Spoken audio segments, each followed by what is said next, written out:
A gente vai continuar então a leitura do nosso livro, O Deus que Destrói Sonhos. O autor lança o desafio, a reflexão central deste livro é apontar para a necessidade de reconhecer o senhorio de Cristo em nossa vida. Entender que somos escravos submetidos a uma missão, e essa missão afeta tudo o que somos e fazemos.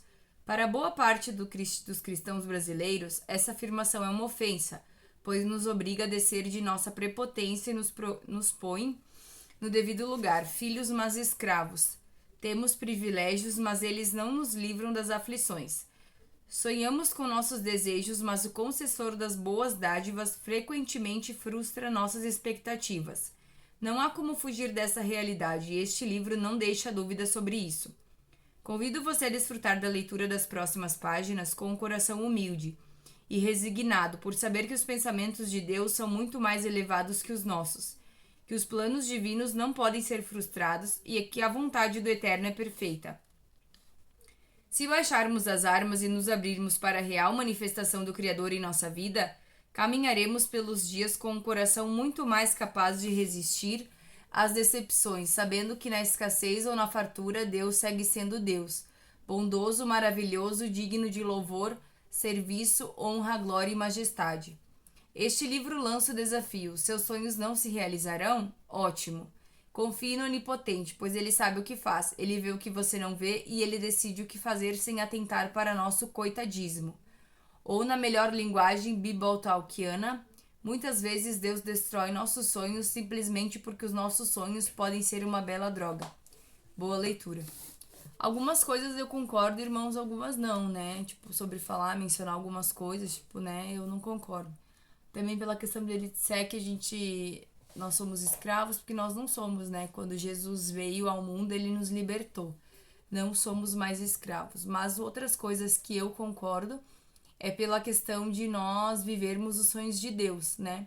E também sobre hoje as pessoas buscarem muito isso, né? As pessoas só querem buscar Deus pelo que ele pode dar. E o que ele mais importante ele já nos deu, né? Que foi Jesus vir ao mundo para nos salvar, nos dar a chance de sermos salvos. Isso Deus já nos deu, que é o mais importante. Não vou ser hipócrita de dizer que temos alguns sonhos condizendo com os de Deus, né? Muitas vezes também os sonhos que talvez você vá ter, talvez sejam os sonhos que Deus tenha para você. Amém? E aí o Senhor vai abençoar. Mas muitas vezes eu digo por mim mesma, né? Tinha coisas que eu gostava muito, que eu queria muito realizar alguns sonhos e nunca se realizaram. Talvez porque eu não fui atrás, talvez. Mas eu creio que não era o que Deus tinha para mim. Hoje eu compreendo, né? Depois de passar por algumas experiências com Deus e eu vejo que as coisas de Deus são muito melhores do que eu queria para mim, do que eu queria para mim. Que Deus tem para mim, o que Deus quer para mim é muito melhor do que o que eu queria. Porque eu jamais conseguiria sonhar o que Deus sonhou para mim. Nós somos limitados. A gente não consegue sonhar igual a Deus. Então, por isso que eu digo que os sonhos de Deus são muito melhores do que os nossos. Amém? Quem é o seu Deus? Importante começar o livro pensando na resposta. A essa pergunta, aqui perto do meu escritório, havia um grafite com a frase: desfrute da companhia de Jesus, e ele dará os desejos do seu coração. Ao lado da frase, o grafite mostrava Jesus saindo feliz de uma lâmpada como um gênio, pronto para atender desejos. Parece inocente e bonitinho, mas isso carrega uma compreensão muito equivocada de Deus. Muitos enxergam Deus dessa forma e pensam assim porque são ensinados desse jeito. É verdade, né, irmãos? Porque hoje a gente tem visto que em alguns cultos somente pregações sobre prosperidade e bênçãos, né? E não sobre você abandonar o pecado, sobre você renunciar, sobre você largar o velho homem, né? Quando você desce as águas, você não ser mais o velho homem e você o novo homem que Deus quer que você seja, né?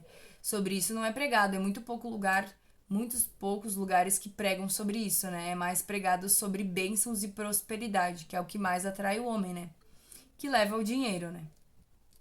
Por um tempo fiquei acompanhando cantores e pregadores em suas redes sociais. Ouvi suas músicas, escutei suas pregações, até folhei algumas páginas e tive algumas boas surpresas e muitas confirmações. As surpresas foram por conta das muitas vezes que fui realmente edificado e tocado.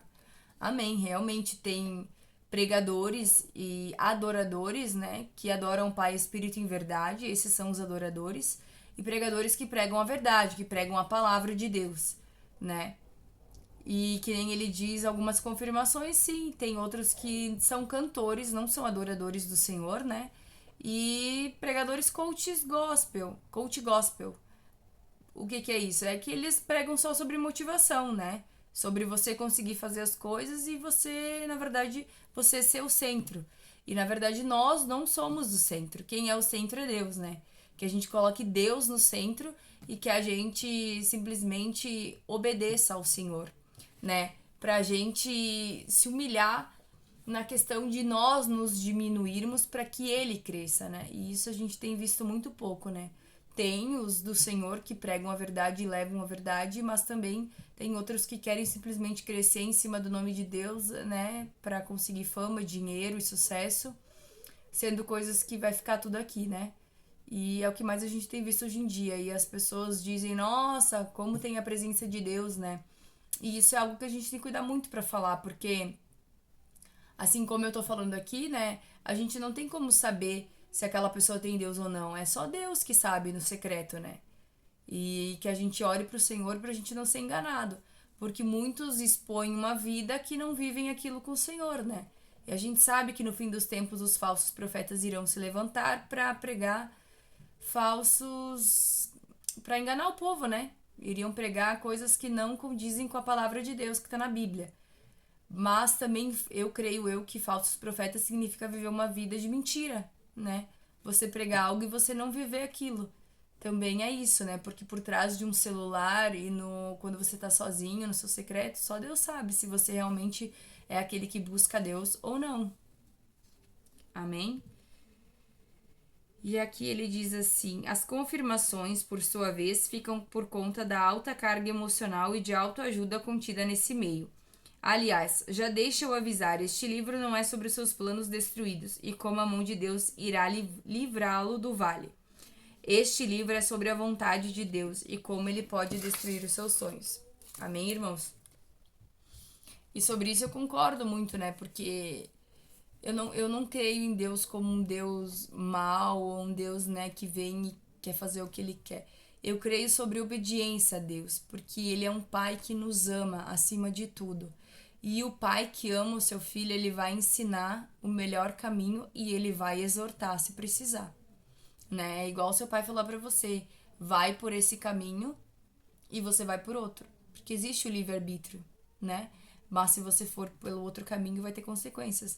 Então Deus sempre está nos avisando, né? Filho, vai por ali, filho, faz assim, filho, me escuta, filho, né? Porque ele não quer que você sofra, porque ele te ama, né? Mas nós vamos passar por alguns momentos de aflição, vamos, né? Jesus falou que nós iríamos passar. Se ele passou, por que nós não vamos passar?